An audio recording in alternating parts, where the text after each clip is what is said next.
Warga di Kelurahan Kamal dan Pegadungan Kalideres, Jakarta Barat memblokade petugas Satpol PP yang hendak membongkar rumah warga untuk pembukaan lahan pemakaman baru.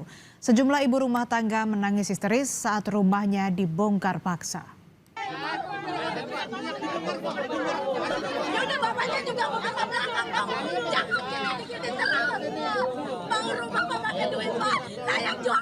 Penghadangan ini dilakukan saat petugas pemerintah Kota Jakarta Barat hendak melakukan relokasi guna pembukaan lahan pemakaman baru.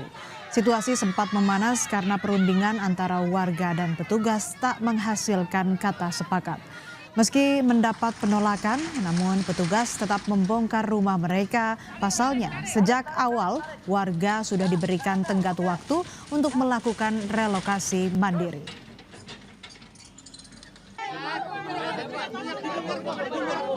Ya udah bapaknya juga mau ke belakang dong.